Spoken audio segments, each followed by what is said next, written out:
प्रियंका गांधी जिंदाबाद, प्रियंका गांधी जिंदाबाद, प्रियंका गांधी जिंदाबाद, प्रियंका गांधी जिंदाबाद, प्रियंका गांधी जिंदाबाद, प्रियंका गांधी जिंदाबाद, प्रियंका गांधी जिंदाबाद, प्रियंका गांधी जिंदाबाद।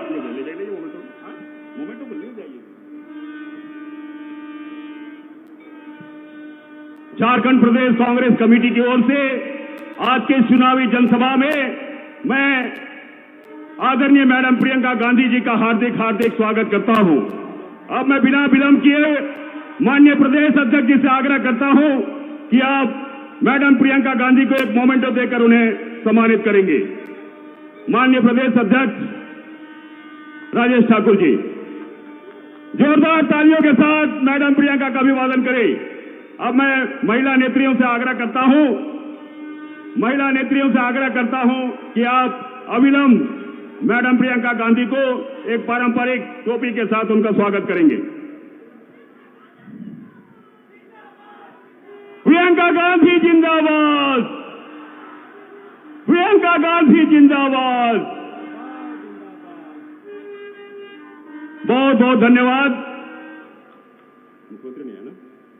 अब मैं माननीय प्रदेश अध्यक्ष जी से आग्रह करता हूं कि आप आएं और मैं आग्रह करना चाहता हूं महिलाओं से कि हमारी जो प्रत्याशी है यशस्वी सहाय जी को भी पगड़ी पहना करके स्वागत करेंगे।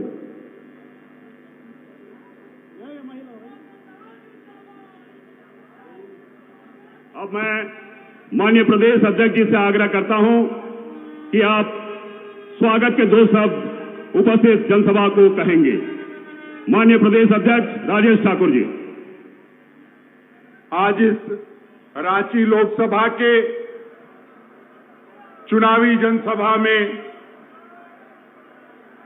मंच पर उपस्थित हम सबों की नेता अटक से लेकर कटक तक, कन्याकुमारी से लेकर कश्मीर तक महिला दिलों की धड़कन आदरणीय प्रियंका गांधी जी, हम सबों के प्रभारी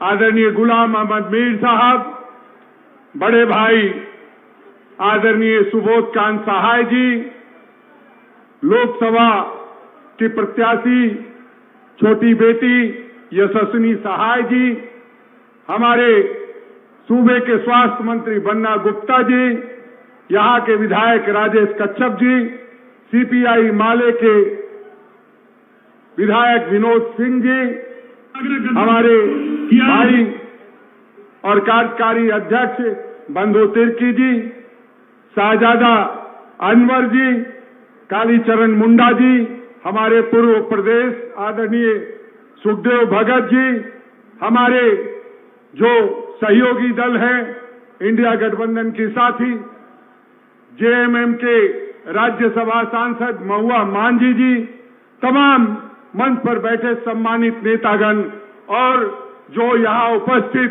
कांग्रेस पार्टी के आन बान और शान सभी कार्यकर्ता और नेतागण, आम जो उपस्थित लोग, उन सभी को अभिवादन करता हूं, पत्रकार मित्रों का स्वागत करता हूं।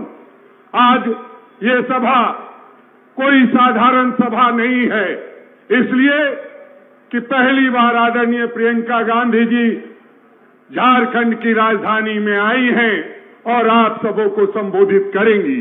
मैं जानता हूं आप सब लोग उनको सुनने आए हैं, हम उनका तहे दिल से स्वागत करते हैं, अभिनंदन करते हैं और ये बताना चाहते हैं कि आपने रांची में अपना कदम रखा है, झारखंड की राजधानी में कदम रखा है। हम आपको विश्वास दिलाते हैं कि ये जो रांची की लोकसभा संसदीय क्षेत्र है और जो यहाँ उम्मीदवार हमारे नेतृत्व आदरणीय मल्लिकार्जुन खड़गे, आदरणीय श्रीमती सोनिया गांधी जी, आदरणीय राहुल गांधी जी, आप सबों ने जो मिलकर के दिया है, वो यहाँ की सांसद निर्वाचित होंगी और आप सबों का जो प्यार मिल रहा है, मैं उसके लिए भी आप सबों का स्वागत करता हूं। कि आप इतने कम समय में इतनी भारी संख्या में आए हैं। निश्चित रूप से आपने मन बना लिया है कि हम और हमारा पूरा संगठन चुनाव जीत रहा है। मैं इन्हीं चंद शब्दों के साथ आप सबों का धन्यवाद, आभार, शुक्रिया।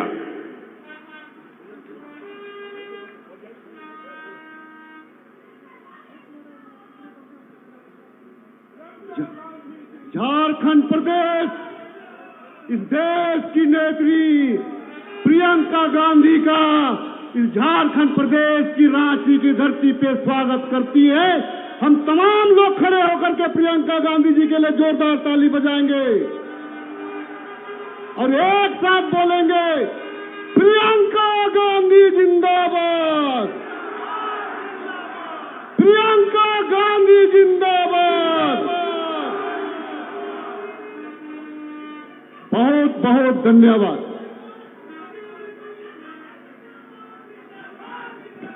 अब मैं रांची लोकसभा निर्वाचन क्षेत्र की प्रत्याशी सुश्री यशस्विनी सहाय जी से आग्रह करता हूं कि आप चंद मिनटों में आदरणीय प्रियंका गांधी जी का अभिवादन करते हुए आप दो शब्द कहेंगे। यशस्विनी सहाय जी।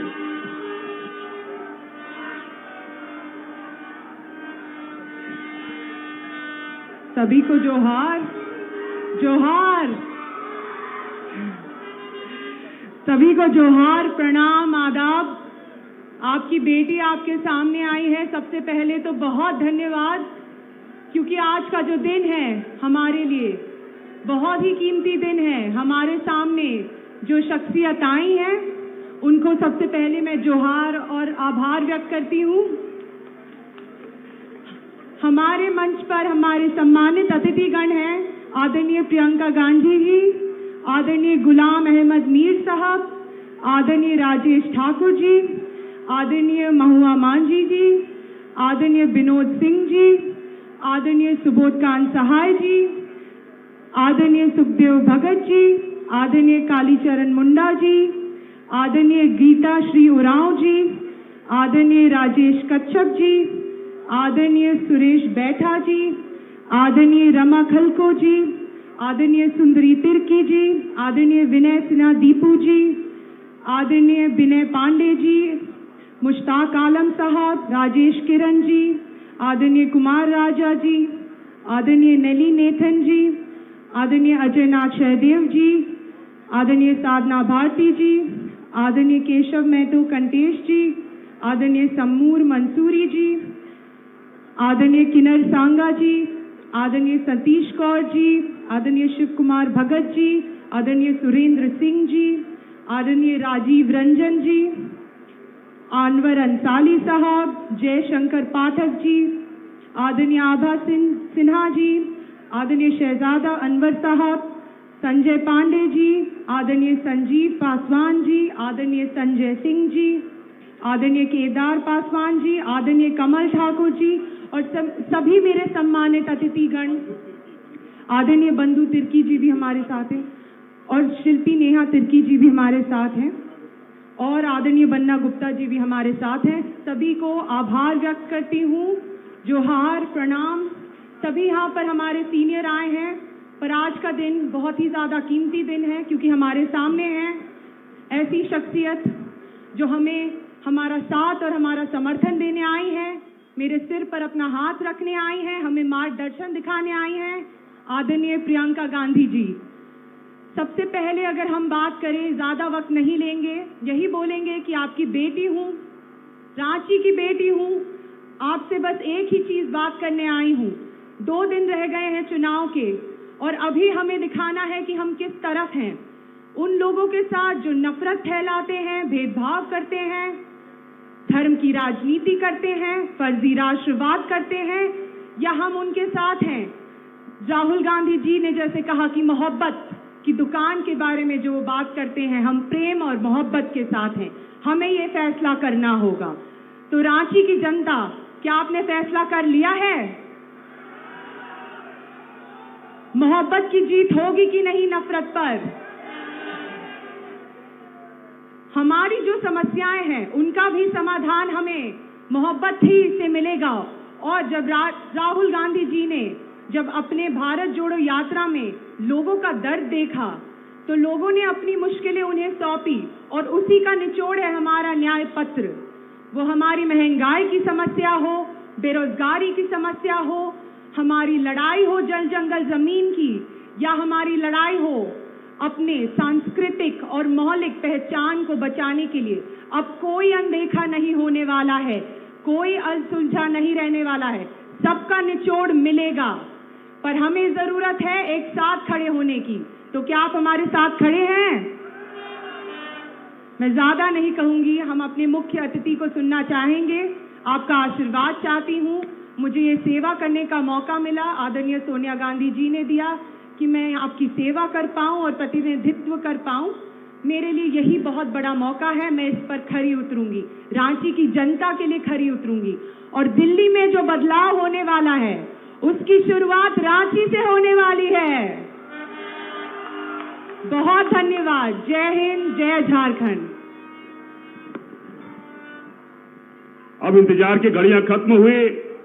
अब मैं हमारे बीच आदरणीय प्रियंका गांधी मैडम को मैं आग्रह करता हूं कि आप आएं और रांची लोकसभा की जनता को संबोधित करें। प्रियंका गांधी जिंदाबाद, प्रियंका गांधी जिंदाबाद, प्रियंका गांधी जिंदाबाद।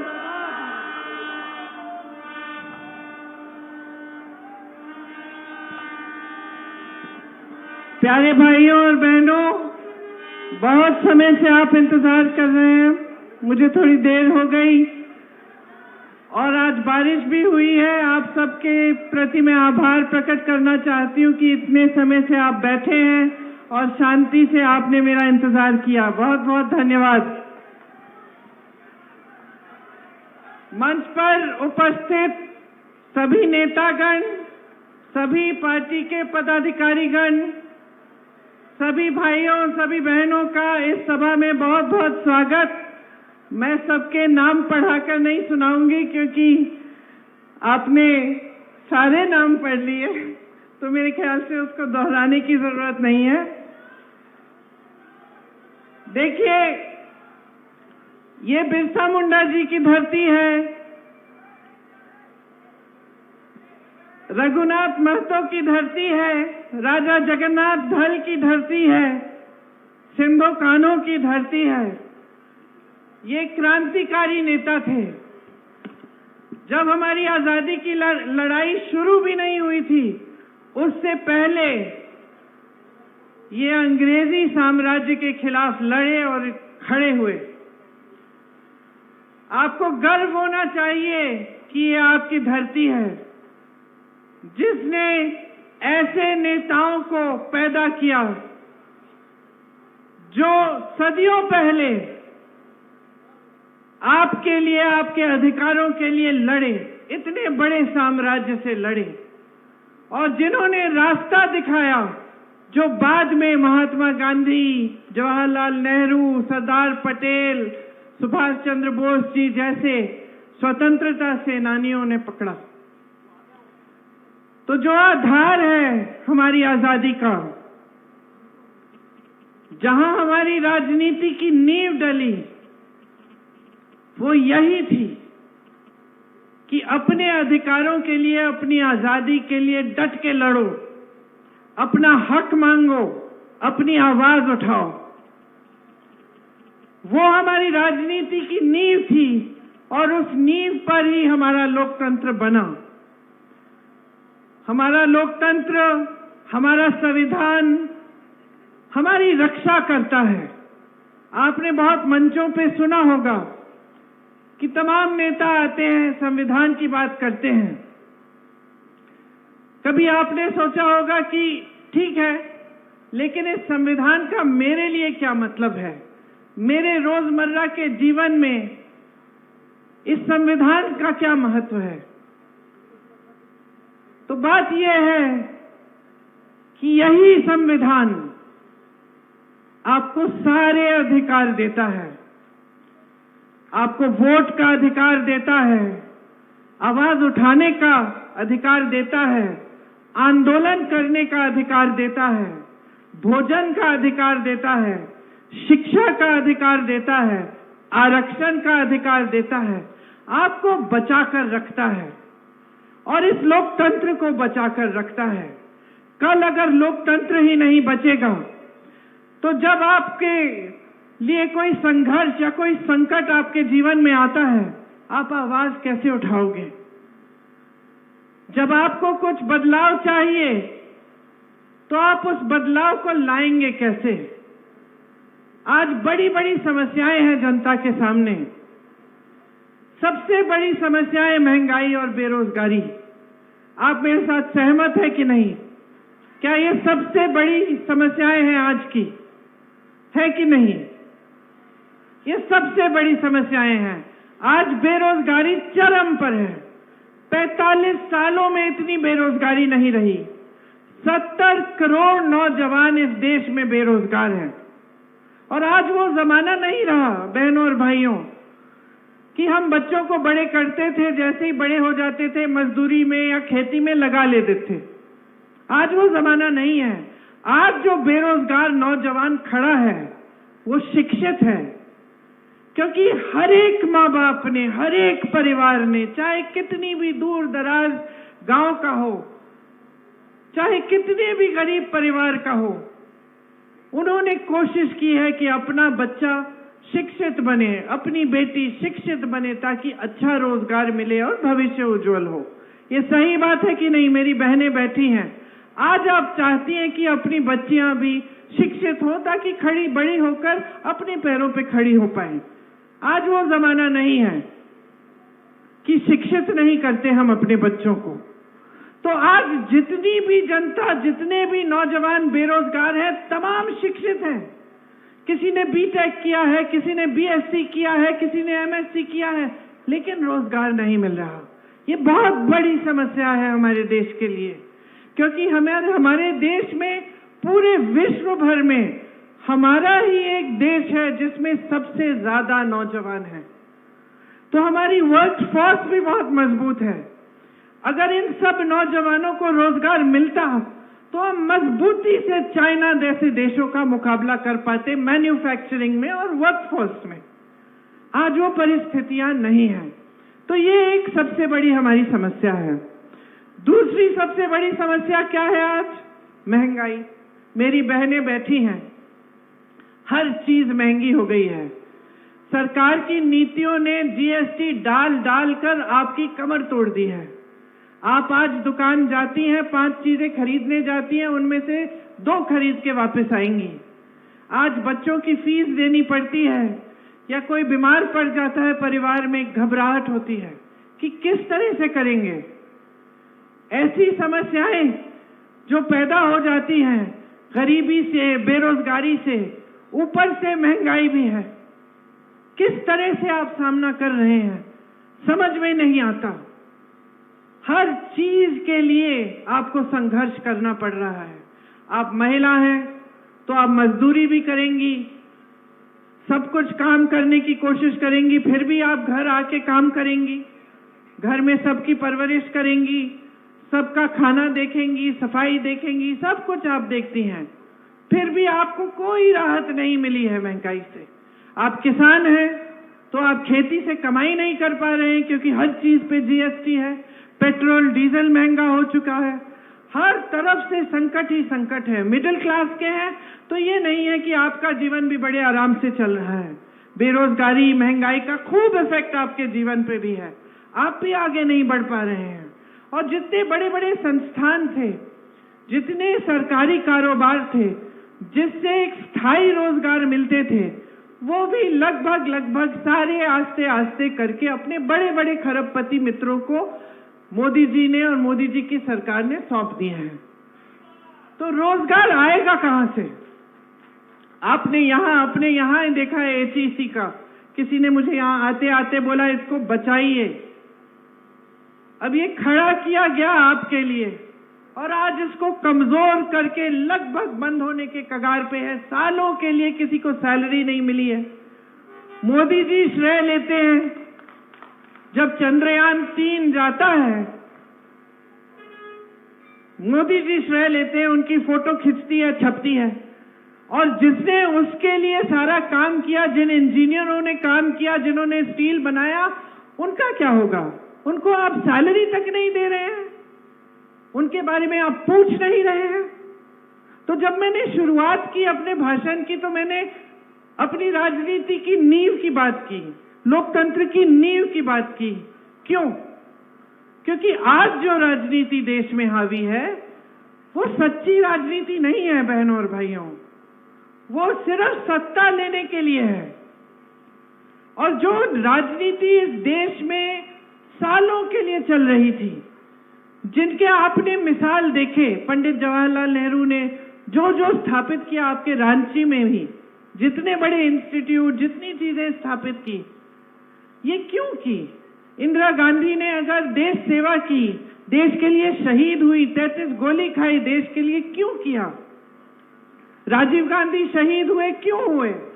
और सिर्फ मैं अपने परिवार के बारे में नहीं कह रही हूं, बहुत ऐसे नेता रहे। मनमोहन सिंह जी को देखिए, देश के लिए आजीवन समर्पित रहे, देश को कैसे आगे बढ़ाया, अर्थव्यवस्था को असली मायने से मजबूत किया।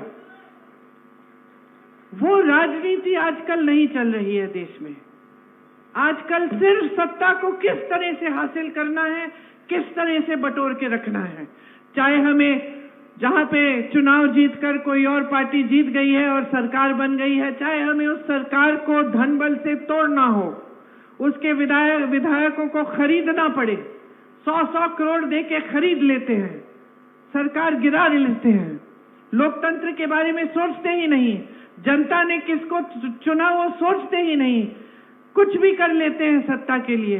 चाहे फिर आपके मुख्यमंत्री की तरह मुख्यमंत्रियों को चुनाव से पहले जेल में डाल देते हैं, फर्जी मुकदमे डाल के, फर्जी बयान लेके जेल में डाल देते हैं, क्योंकि ताकि वो ठीक से लोकतंत्र के तहत चुनाव न लड़ पाए।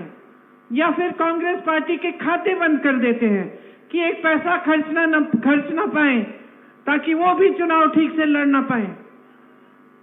सारी ऊपरी राजनीति है, ये हल्की है। आज हमारे प्रधानमंत्री आपके सामने आते हैं तो महंगाई का शब्द उनके मुंह से नहीं निकलता, बेरोजगारी का शब्द मुंह से नहीं निकलता। पूरी दुनिया में सबसे ज्यादा बेरोजगारी, और आप प्रधानमंत्री हैं, इतना बड़ा पद है, इतना तो आदर कर लीजिए जनता की कि इस बारे में बात तो करें। 10 सालों से सरकार चला रहे हैं, क्या बातें करते हैं आपके सामने आकर कि कांग्रेस पार्टी एक्सरे मशीन लाएगी, आपके मंगलसूत्र चुराएगी। गुजरात में तो इन्होंने कह दिया कि अगर आपके 2 भैंस हैं तो कांग्रेस पार्टी आपकी 1 भैंस चुरा लेगी। तो जहां जहां मैं जाती हूँ बहनों, जहां जहां मैं जाती हूँ मैं कहती हूँ अपनी भैंस बांध दो, मैं आ गई हूँ। वो अलग बात है कि अगर मुझे खींचनी पड़े तो खींच आएगी भी नहीं मेरे साथ। तो बात ये है, हम हंस रहे हैं, हम हंस रहे हैं, लेकिन ये हंसने वाली बात नहीं है, ये दुख की बात है। ये दुख की बात है कि आज हमारे देश के जो सबसे बड़े नेता हैं वो इतना भी आदर नहीं कर रहे हैं हमारी देश की जनता की, कि चुनाव के समय जब वोट लेने का समय है, 10 साल आपकी सरकार रही है, तो कम से कम जो जो आपने किया है विकास के लिए वो गिनवा लीजिए, जो आप करने जा रहे हैं वो बता दीजिए नौजवानों को। और जो सबसे बड़े संकट है जनता के, महंगाई, बेरोजगारी, इनके बारे में बात तो करिए। ठीक है, आपसे नहीं रुक पाया, आप नहीं कर पाए, ये सुलझा नहीं कर पाए, कम से कम बोलिए तो सही, कहिए कि मैं जानता हूं कि इतनी बेरोजगारी है कि आप मुश्किल में हैं, मैंने कोशिश की, मैं कोशिश करूंगा, इतना तो कह दीजिए। लेकिन इतना भी नहीं कहते हैं, वो भैंसों की बात कर रहे हैं, मंगलसूत्र को चुराने की बात कह रहे हैं। कभी इंटरव्यू देते हैं तो जो 10 सालों से उनकी राजनीति रही है, धर्म की राजनीति, जिस आधार पर उन्होंने हर एक भाषण दिया है और आज भी चुनाव में रोज रोज दे रहे हैं, उस पूरी राजनीति का खंडन एक इंटरव्यू में कर डालते हैं कि अगर मैं हिंदू मुसलमान की बात करता तो मैं इस देश के प्रधानमंत्री बनने के लायक नहीं होता। खुद कह रहे हैं, खुद कह रहे हैं। तो इसका मतलब क्या है बहनों और भाइयों? इसका मतलब है कि जो राजनीति आपने की जीवन भर, जो आपकी विचारधारा रही है, जिस आधार पर आप 2 चुनाव जीत कर आए हैं, उसका आपने खंडन कर दिया, उसको आपने एक इंटरव्यू में नकार दिया। तो आप उस पे ही नहीं खड़े हो पा रहे हैं, तो अपने वादों पे क्या खड़े होंगे? जो आपका आधार है उस पे तो खड़े हो जाइए। राहुल गांधी जी अपने आधार पर शुरू से खड़े हैं। 4000 किलोमीटर की यात्रा पैदल कन्याकुमारी से कश्मीर तक करते हैं, मणिपुर से मुंबई तक 4000 किलोमीटर और करते हैं, क्योंकि वो अपने आधार पर खड़े हैं। वो इस देश की लोकतंत्र को मानते हैं। वो इस देश के संविधान के लिए कुछ भी कर डालेंगे इसको बचाने के लिए, और वो पहचानते हैं कि लोकतंत्र में जनता सर्वोपरि है। जनता को झूठ नहीं बोला जाता, और अगर जनता को झूठ बोलेगा कोई नेता तो लोकतंत्र उसे सबक सिखाएगा। वो समझते हैं इस बात को। और मैंने ये अपनी आधार की बात क्यों कही, यहां से क्यों शुरुआत की मैंने भाषण की? क्योंकि एक गहराई होनी चाहिए नेता में। नेता में जो पद संभालता है उसमें एक गहराई होनी चाहिए, उसमें एक श्रद्धा होनी चाहिए अपने देश के प्रति, अपनी जनता के प्रति। और वो श्रद्धा बोली में सिर्फ नहीं प्रकट होनी चाहिए, वो श्रद्धा अपने कार्यों में प्रकट होनी चाहिए। आप वादा करेंगे जनता को कि 2 करोड़ रोजगार मिल जाएंगे सबको, तो आप उस वादे पे खरे उतरिए। यही जनता की मांग है। अगर आप कहेंगे कि 15 लाख रुपए आपके खातों में डालेंगे, तो उस वादे पे खरे उतरिए। यही जनता की मांग है। जनता और कुछ नहीं चाहती। जनता चाहती है कि नेता सच्चा हो, ईमानदारी से काम करे, जनता की जो समस्याएं उसकी बात करे, उनको सुलझाए। कुछ इतना बड़ा नहीं मांग रही है जनता आपसे, लेकिन इस पर भी मोदी जी खरे नहीं उतर सकते। उनके हर वादे को देखिए, एक वादा नहीं रखा उनने। सिर्फ चुनाव आने के समय धर्म की बातें, यही मंगलसूत्र की बातें, यही भैंस चुराने वाली बातें। तो क्या है फिर हम? तो जनता क्या बेवकूफ है? आप बताइए, क्या समझते हैं ये? आप नौजवान हैं, वोट डालने जाएंगे, सुन रही हैं ध्यान से मेरी बातें। आप बताइए, आपको क्या चाहिए?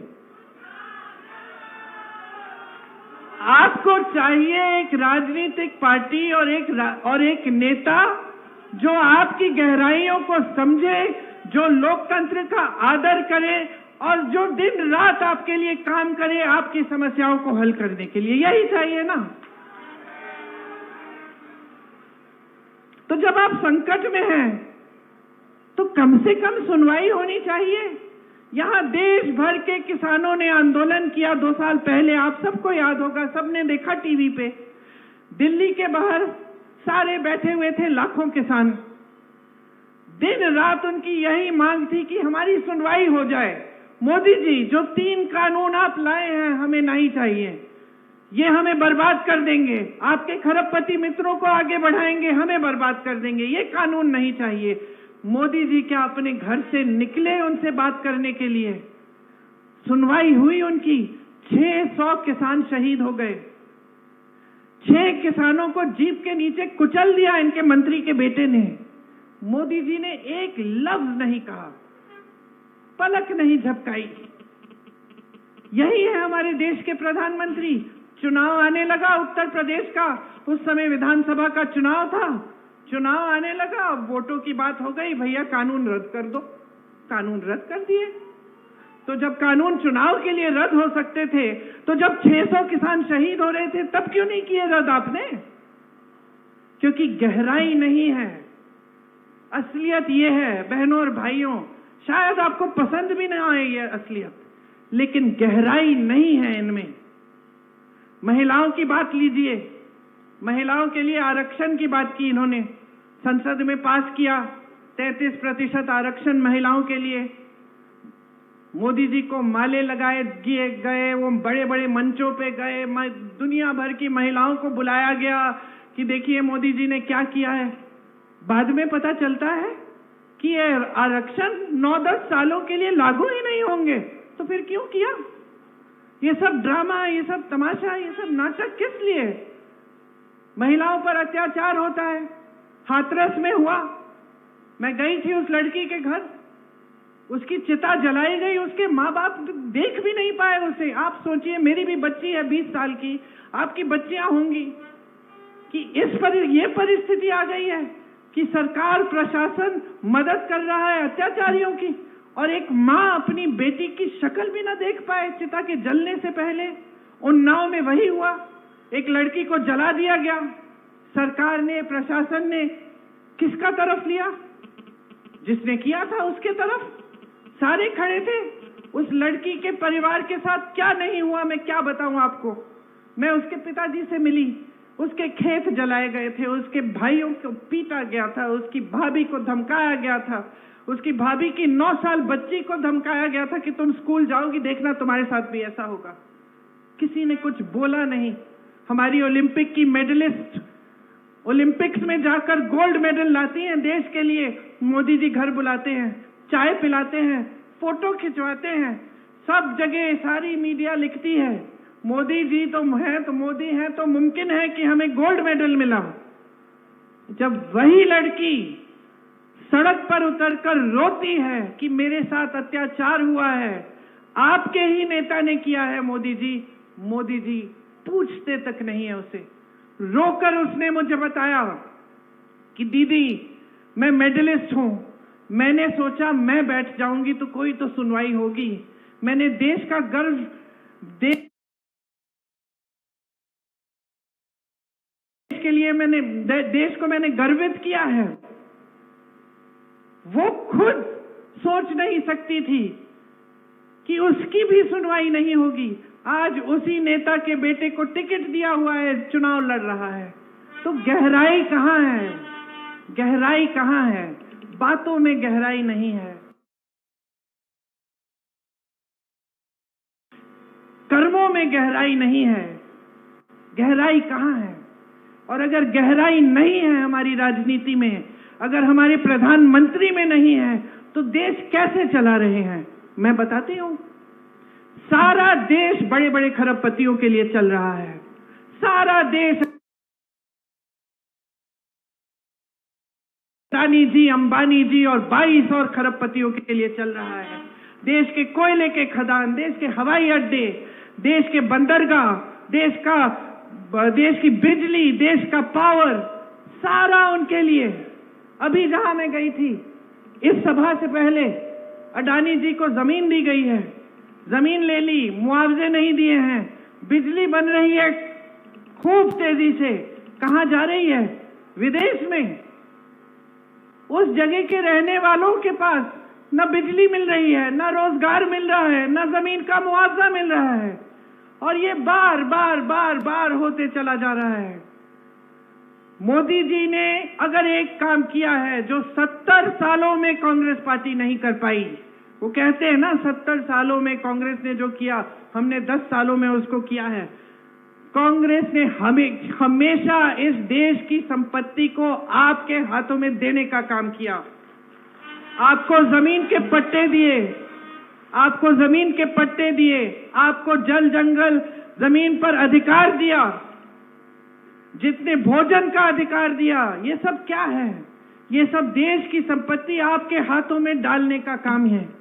मोदी जी ने क्या किया? देश की सारी संपत्ति पकड़ा दी अपने बड़े बड़े खरबपति मित्रों को।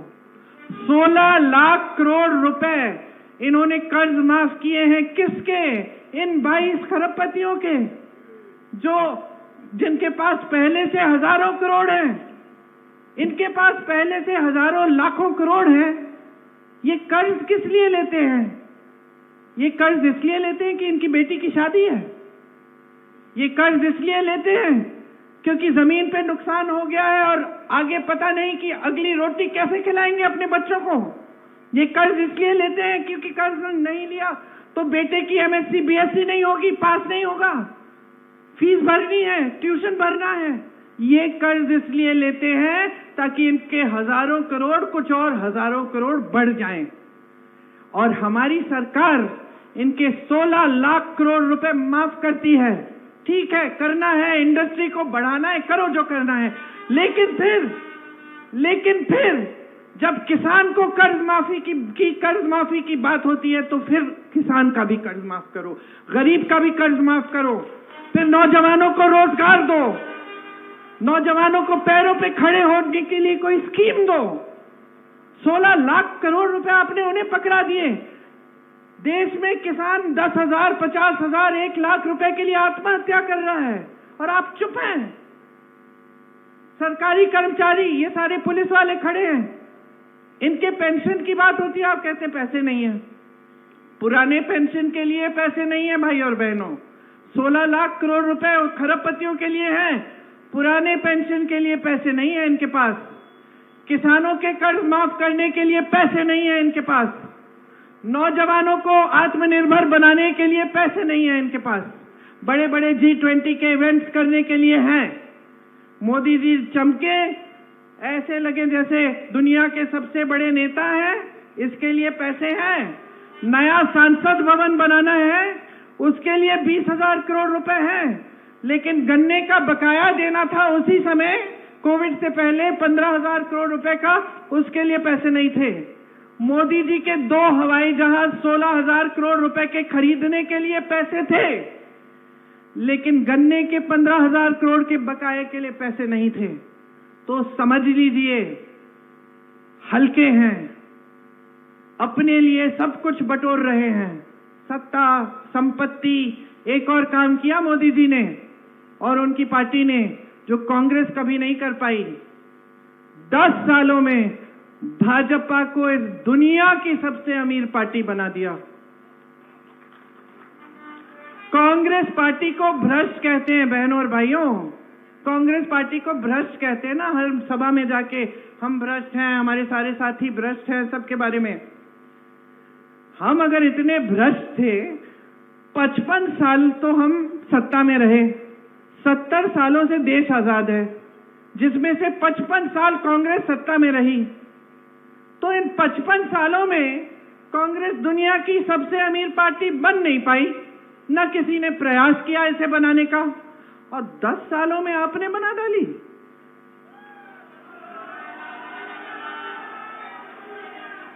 तो मैं आप सबसे पूछना चाहती हूं कि ये पैसे आए कहां से। एक रिपोर्ट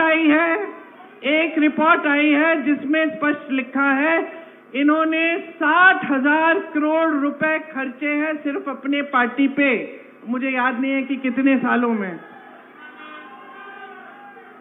ये पैसे कहां से आए? ये हमारे इतने ईमानदार नेता जो रो के आपके सामने कहते हैं कि मैं भ्रष्टाचार के खिलाफ अकेले लड़ रहा हूं, इसीलिए ये सब मेरे पीछे पड़े हुए हैं। अच्छा, तो देश के इतिहास में, देश के पूरे इतिहास में कोई ऐसी, किसी प्रधानमंत्री ने ऐसी स्कीम नहीं निकाली जैसी इन्होंने निकाली, इलेक्टोरल बॉन्ड की स्कीम, जिसमें जो चंदा देगा उसका नाम गुप्त रहेगा। बहुत ईमानदार हैं। बताइए, आपको किसी से चंदा लेना है तो आप छुप के लेंगे? अगर ईमानदार हैं तो छुप के लेंगे कि सबके सामने लेंगे? मंदिर के लिए जब चंदा इकट्ठा करने आते हैं कि छुप के आते हैं, सबके सामने आते हैं? मंदिर के लिए है, दीदी चंदा दे दो, हम लोग देते हैं चंदा, है कि नहीं? तो अगर ईमानदारी का काम है तो आप सबके सामने लो, छुपाने की क्या बात है? इन्होंने क्या किया? स्कीम निकाल दी इलेक्टोरल बॉन्ड, सब नाम गुप्त रहेंगे। जब न्यायपालिका ने देखा कि भाई ये तो गलत स्कीम है, इसमें तो भ्रष्टाचार होगा, सूची निकालो, तो सूची निकालते हैं। अब मोदी जी क्या कहते हैं कि देखिए, मैंने तो सबसे ईमानदारी की स्कीम निकाली, सारी सूची पारदर्शी है, सार्वजनिक कर दी। अरे आपने थोड़ी की है, तो न्यायपालिका ने मजबूर करा के कराया आपसे। ठीक है, सूची निकलती है, सुन लीजिए, जिस पे छापा मारा उससे चंदा लिया, छापे बंद। जिस पे मुकदमे लगाए, चंदा लिया, मुकदमे ठंडे बस्ते में। जिसने गुजरात का वो पुल बनाया जिसपे से सारे लोग गिर के सैकड़ों लोग बह गए, पानी में मर गए, उनसे चंदा लिया मोदी जी की पार्टी ने। आपको वैक्सीन लगी वैक्सीन? किस किस को लगी? सबको वैक्सीन लगी, दो मुझे भी। वैक्सीन बनाने वाली कंपनी से 52 करोड़ रुपए चंदा लिया। आज हम सब घबरा रहे हैं कि भाई इस वैक्सीन में क्या था, क्योंकि एक नई रिपोर्ट आई है कि वैक्सीन लेने से कुछ लोगों को एकदम भयानक से वो हो सकते हैं और वो मर सकते हैं। आज हम घबरा रहे हैं। मोदी जी ने कौन सी वैक्सीन ली ये मुझे नहीं मालूम, लेकिन हमको तो दिलवा दी 52 करोड़ रुपए चंदा लेके, है कि नहीं? तो आप सब कुछ कर रहे हैं, आप सरकारें गिरा रहे हैं, सामने, सबके सामने मीडिया आपकी वाहवाही कर रहा है रोज रोज। क्यों? क्योंकि इस देश में 97% मीडिया की कंपनी बड़े बड़े खरबपतियों की है। इसलिए हम लोग टीवी चलाते हैं, यही दिखता है कि वाह वाह वाह वाह, अर्थव्यवस्था इतनी तेजी से आगे बढ़ रही है, मोदी जी ने वो काम कर डाले हैं जो किसी ने नहीं किए। हाईवे शुरू किए कांग्रेस पार्टी ने, उद्घाटन कर रहे मोदी जी, उस पे मोदी जी का नाम। हर चीज, आधी चीजें, ये जो राशन मिलता है आपको 5 किलो, समझ लीजिए, इसकी गहराई समझिए, इसकी गहराई समझिए। ये 5 किलो राशन देना मोदी जी की मजबूरी है, क्योंकि कांग्रेस पार्टी भोजन का अधिकार लाई थी आपके लिए। भोजन का अधिकार का मतलब है कि हर गरीब परिवार को, कोई भी सरकार आए जाए, उसको राशन देना पड़ेगा। इसीलिए मोदी जी से आपको राशन मिलता है, उनकी मजबूरी है, कानूनी अधिकार है आपका। अपनी फोटो चेप ली, ये मीडिया वालों ने कह दिया कि ये तो मास्टर स्ट्रोक है मोदी जी का, सबसे बड़ी मोदी जी की स्कीम है, लो देखो, और हम सब मान गए, क्योंकि हम जो टीवी में देखते हैं हमें लगता है कि सच ही होगा, है कि नहीं? लेकिन समझ लीजिए, आज जो टीवी में दिख रहा है वो सच्चाई नहीं है, सच्चाई नहीं है। आज इस देश की सच्चाई ये है कि बड़े बड़े खरबपति, वो भी सारे नहीं 22, आगे बढ़ते चले जा रहे हैं, और इस देश का गरीब, इस देश का मिडिल क्लास, इस देश का अधिकारी, इस देश का किसान, इस देश का मजदूर, इस देश का जवान पीछे होता जा रहा है, गरीब होता जा रहा है।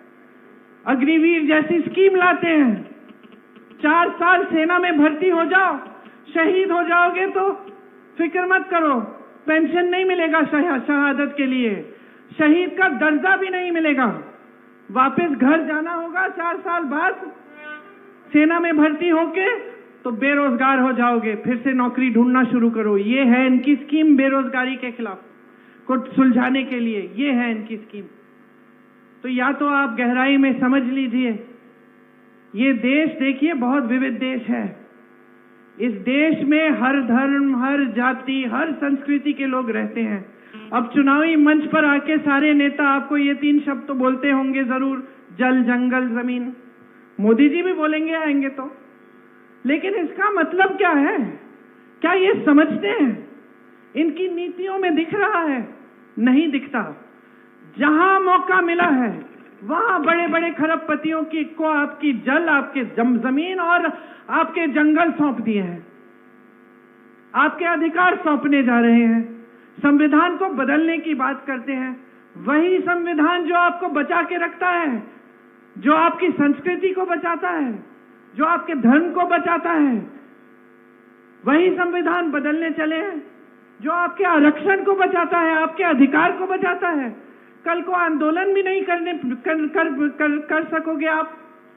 मैंने खुद देखा है जहां इनके प्रदेश है, उत्तर प्रदेश में देखिए, महिलाओं ने एक आंदोलन किया, अध्यापक थी वो, आंदोलन किया कि हमारा वेतन बढ़ाओ, उनको पीटा गया, उन पे रासू का कानून डाल के उनको जेल में डाल दिया। कि देशद्रोही हो तुम। तो क्या ये चाहते हैं हम पूरे देश में? गहराई से जो इन चीजों को समझता है वो सिर्फ चुनाव के समय अपने मुंह से ही नहीं बोलता। अगर जल, जंगल, जमीन के प्रति आदर है, आपकी संस्कृति के प्रति आदर है, तो इंदिरा गांधी को देखिए। मैं उनकी पोती हूं। मुझे रात को जब सुलाती थी तो मुझे समझाती थी, आदिवासियों की कहानियां बताती थी, बड़े बड़े आदिवासी नेताओं के बारे में बताती थी कि कैसे ये जो हमारा मूल समाज है वो आप ही से शुरू हुआ। इंदिरा गांधी जी को देखो, जिन्होंने आपको पट्टे दिए, जिन्होंने आपको अधिकार दिए, जिन्होंने संविधान में आपके अधिकारों को मजबूत करने का काम किया। तो जब नेता गहरा होता है तो सिर्फ मंच पर खड़े होकर बोलता नहीं है, वो गहरी नीतियां बनाता है आपकी भलाई के लिए, आपको आगे बढ़ाने के लिए। तो ऐसी राजनीति चाहते हैं आप, या फिर आप ऐसी राजनीति चाहते हैं जो आप टीवी पे देखें कि सब अच्छा हो रहा है, आपके जीवन में ना उतरे, आपका जीवन वही का वही, आपकी कोई तरक्की नहीं हो रही है, आप आगे बढ़ नहीं रहे हो, आपका यहाँ HEC है, कितने संकट में है, आपको वेतन नहीं मिल रहा है, लेकिन आप किसी मीडिया वाले से पूछेंगे, सब कहेंगे कि भाई देश की तो बहुत तरक्की हो रही है, अर्थव्यवस्था तो बहुत मजबूत हो रही है, यहाँ तो सब खुशहाल हैं, आदिवासी खुशहाल हैं, किसान खुशहाल हैं। लेकिन ये सच्चाई नहीं है। सच्चाई आप जी रहे हो तो जाग जाओ। आपकी जागरूकता ही इस लोकतंत्र को बचा सकती है, आपकी जागरूकता ही इस संविधान को बचा सकती है। और आज इस देश में सबसे बड़ा आक्रमण आपकी जागरूकता पे है। मैं आपको ये नहीं कहने आई हूं कि वोट दो, मैं ये कहने आई हूं कि जागरूक बनो। अगर आज मैं आपको कांग्रेस पार्टी की गारंटी गिना दूंगी, मैं बता दूंगी, और मैं आपको ये भी कह सकती हूं कि कांग्रेस पार्टी ने क्या नहीं किया इस देश में। IIM, ITI, ISRO, DRDO, आपका HEC, कुछ भी ले लीजिए, कहीं भी देखिए, बड़े बड़े हाईवे सब कांग्रेस पार्टी ने किए, सब बनाए। इन्होंने कितने IIT बनाए, कितने IIM बनाए, कितने बनाए, जो कितने एम्स बनाए। तो मैं आपको अभी गिनाऊंगी कि हमारी गारंटी क्या है। मैं आपको इसका प्रमाण भी देती हूं कि ये हमारी गारंटी है और हमने इन प्रदेशों में इनको लागू किया है, ताकि आप देखें, जागरूक बने। मैं कह रही हूं, राजस्थान में 25 लाख का हमने हेल्थ इंश्योरेंस दिया, स्वास्थ्य बीमा, 25 लाख तक सबका इलाज मुफ्त था। पता करिए सच बोल रही है कि नहीं, फोन लगाइए किसी को राजस्थान में, पता करिए ये सच है कि वहां पे जो कांग्रेस की सरकार थी उन्होंने ऐसा किया। कर्नाटका में महिलाओं के खाते में 2000 रुपए हर महीने जा रहे हैं। फोन करके पता करिए, कर्नाटका में कोई साथी है, पता करिए क्या ये प्रियंका गांधी जो बोल के गई है वो सच है कि नहीं है। जब पता चलेगा कि हाँ ये वाकई सच है तो अपना वोट दीजिए। हमारी गारंटी ये है, सुन लीजिए।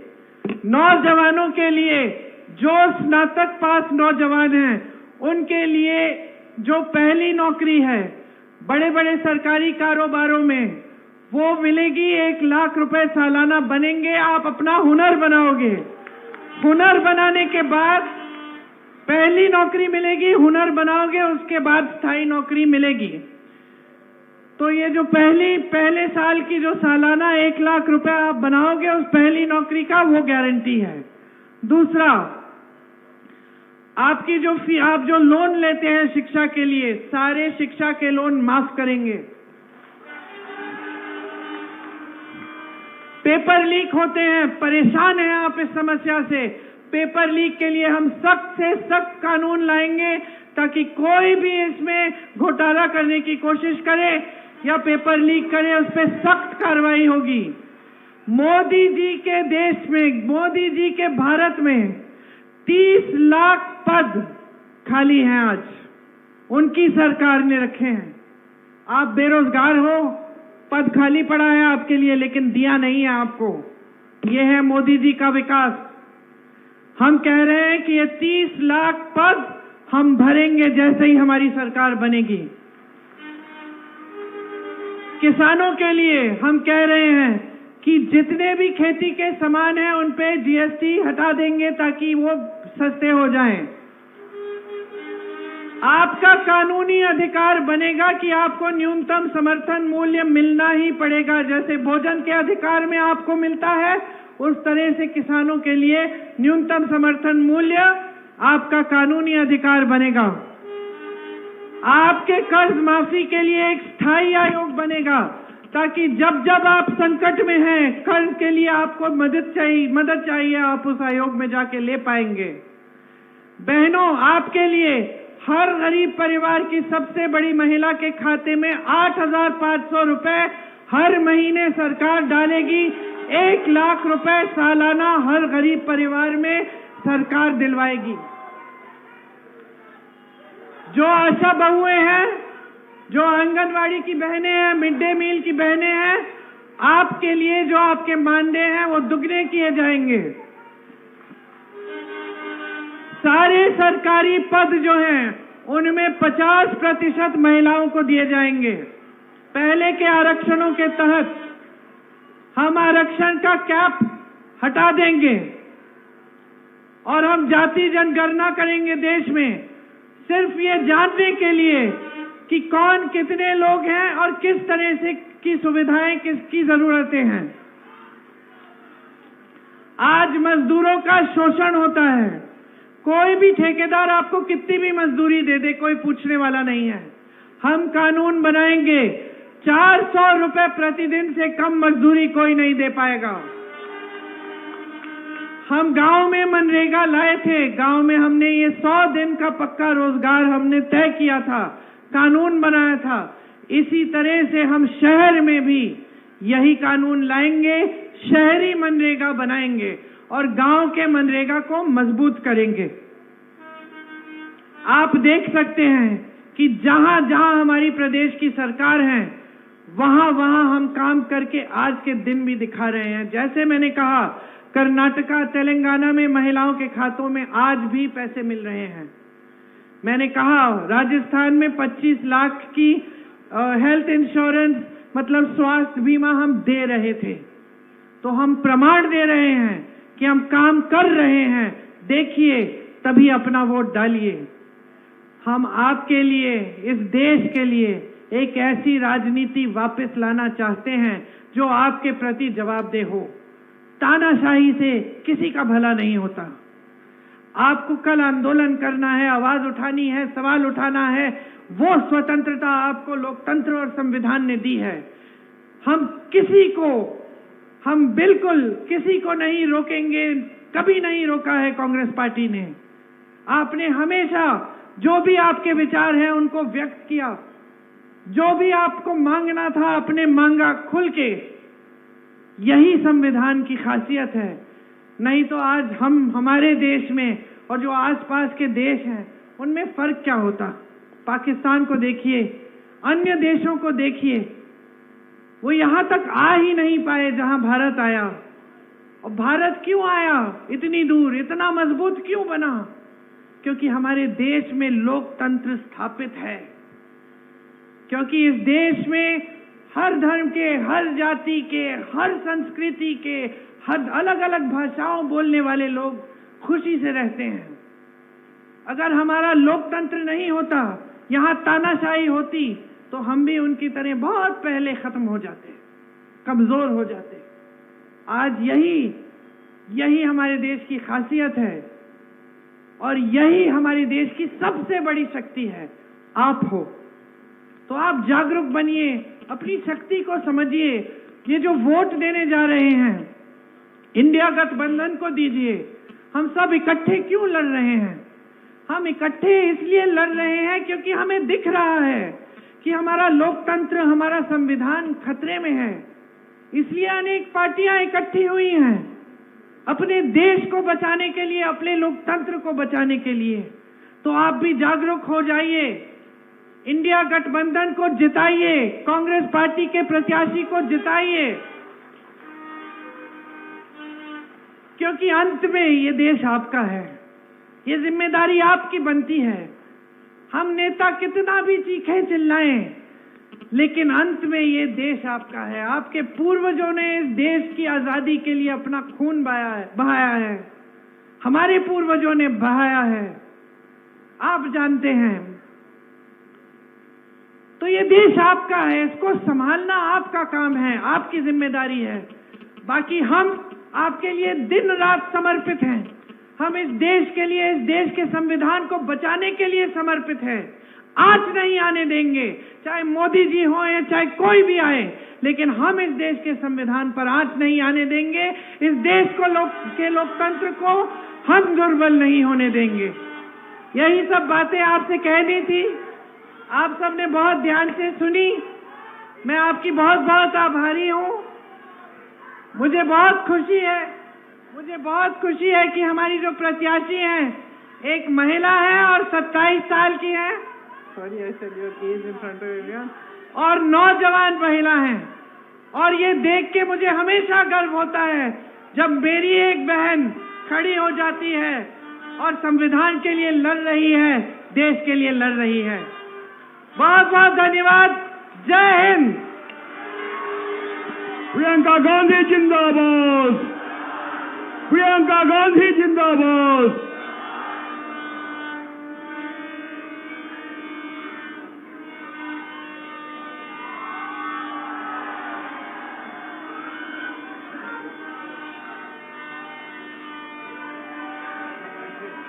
Perfect.